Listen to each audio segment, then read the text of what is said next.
Welcome back. We are talking about Wicked. We are comparing the book and the musical. We're talking about differences in plot, differences in tone, in theme. We're comparing them each a chunk at a time. The timeline is a little bit different, but I did my best to make it equal. So let's start with this second part of the book. So in both the book and the musical, this is where we start dealing with the discrimination against animals. Now we're talking about capital A animals, the sentient ones. In the book, it's mentioned that there is like an accent. There's a way that you're supposed to emphasize the capital animals, but it's not really explained what that sounds like, so I'm just going to do my best. Just know that when I say animals, I'm talking about capital A animals, animals who are sentient, who have spirit, who are functionally like people. So this section of the book is told through 2 points of view, Galinda and Bach.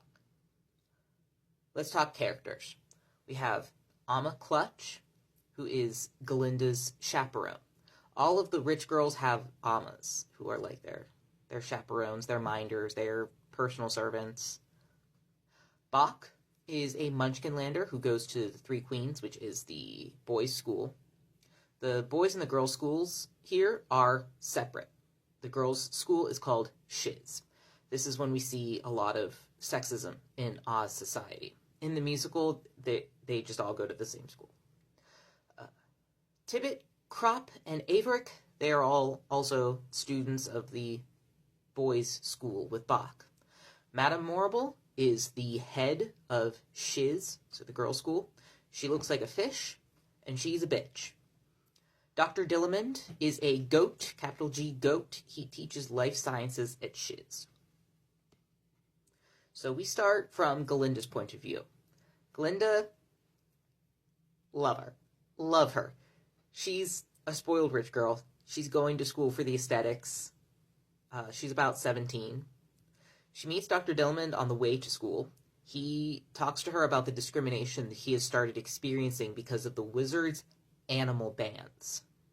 Specifically, for example, animals aren't really allowed to ride in train cars with people anymore. They have to ride in livestock cars. Galinda is very apathetic. She's not wanting to talk to him. She's mostly annoyed because he keeps mispronouncing her name. He keeps calling her Galinda, and she keeps correcting him. It's Galinda, with a G.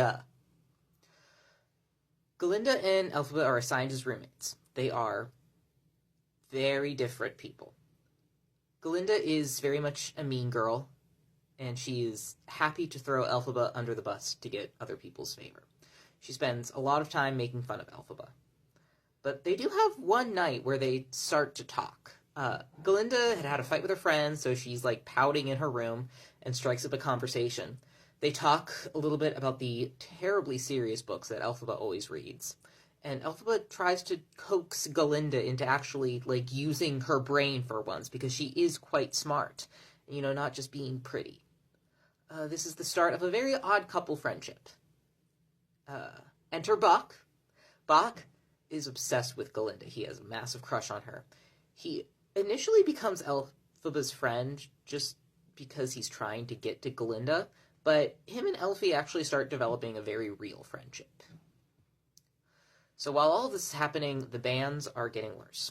Elphaba starts working as an assistant to Dr. Dillamond, who is trying to prove that there is no difference between animal DNA and humanoid DNA, as a way to basically say this discrimination is bullshit, you can't do this. In this time, she starts relying on Bach a lot. He goes to the boys' school, like we said. They have much better resources that she and Dr. Dillamond are not allowed. Her because she's a woman, and him because he's an animal. So Bach, along with the other boys that I mentioned earlier, start to help smuggle materials to Dr. Dillamond that he needs for his research. They become very close through this. It's very sweet. Nessa Rose comes to school the next year with Nanny chaperoning her. We also have another character who enters, Fiyero. He is the prince of the Ajerkes. I'm not sure how you're supposed to say that. That's how I've always said it. Who live in the Vincus on the western fourth of Oz. The Vincus, the people who live in the Vincus, they're called the Winkies. It's kind of a pejorative term. They're another BIPOC group that are looked down upon by the white elite of Oz.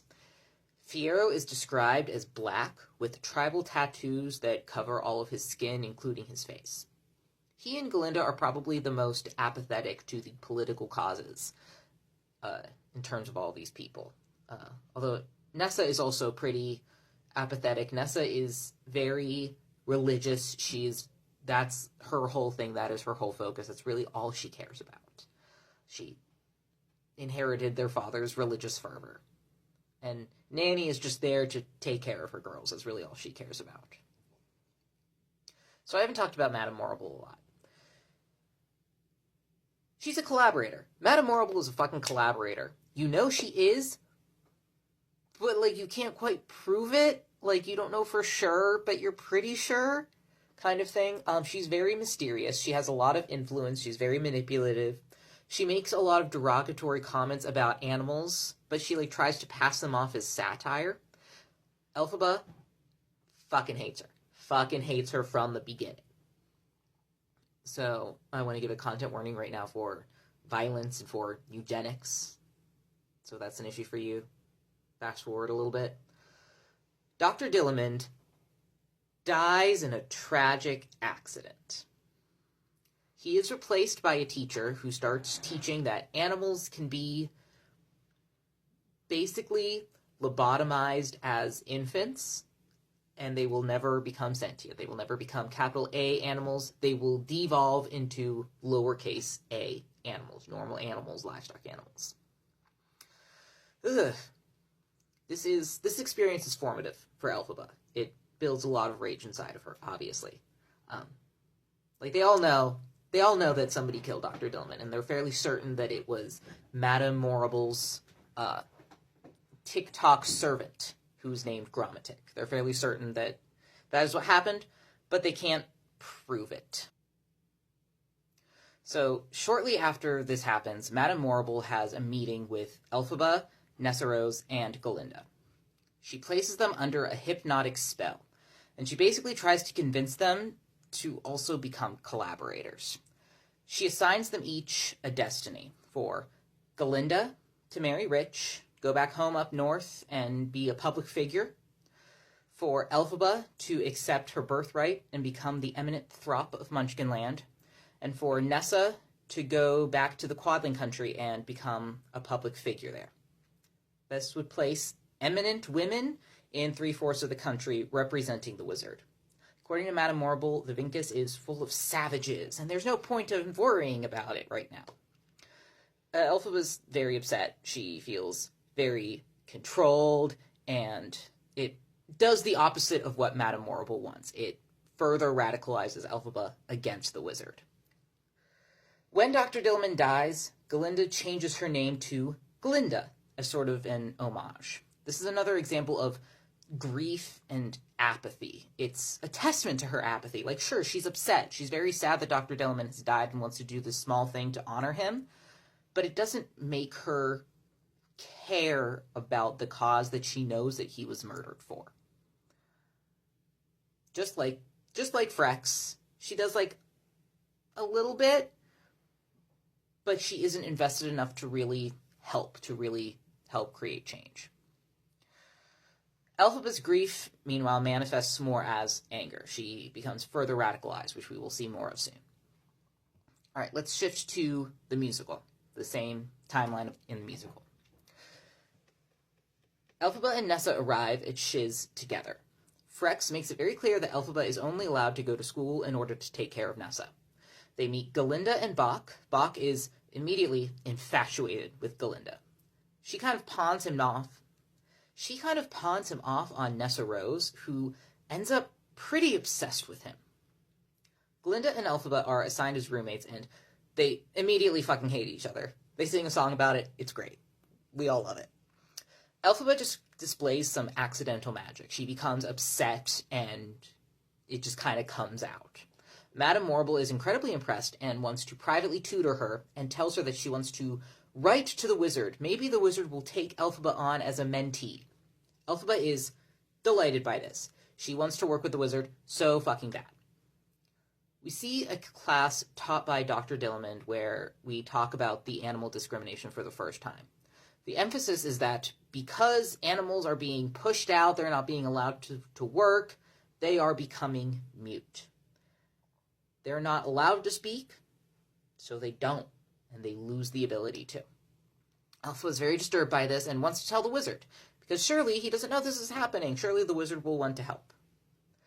Now we see Fiyero. In the books, he's a very reserved fellow, very chill. Musical Fiyero is a fuckboy. He is insufferable, it's very fun. He's introduced and he and Galinda become an item. It's literally a, like, you are shallow and perfect. I am also shallow and perfect. We were meant for each other. It's very funny. They are very apathetic about anything but themselves. We have an abbreviated version of Dr. Dillamond's story. So instead of being killed, he is forced out of his position and replaced. We then have basically the same scene with the new teacher doing eugenics shit, but in the musical, Fiyero and Elphaba rescue the baby lion that the teacher is about to lobotomize. This, number one, starts Fiyero moving away from that apathy, and number two, it also is when Elphaba starts getting feelings for him. So let's compare. The musical tells the same basic story of Elphaba becoming involved in animal rights, but it's watered down. A lot of the details of it are lost, and because of that, I just find it less impactful. It's the same basic story, it's just not as strong. In the book, this is where we see a lot of the sexism. In Oz, the girls who go to Shiz are not given the same level of education as the boys, and they aren't allowed in a lot of the libraries. There's also just a lot of sexism sprinkled in throughout the book. The characters make a lot of comments about women being inherently weaker than men and not being built for politics, that kind of thing. That sexism isn't really included as blatantly in the musical. I feel like most of the themes of sexism are honestly about Elphaba and how she views Glinda. Elphaba is not a girl's girl. She thinks that because Glinda is very feminine and very cute, she dismisses her as being really shallow and looks down on her for that, which I think is interesting, and that contributes to the way that their friendship develops. In the next section of the musical, Elphaba learns to take her seriously and not judge her by her appearance, which is, a lot of the musical's themes is not judging people based on appearance. It's that kind of discrimination theme, which is definitely a little bit more surface level, but it's not bad. It's not bad.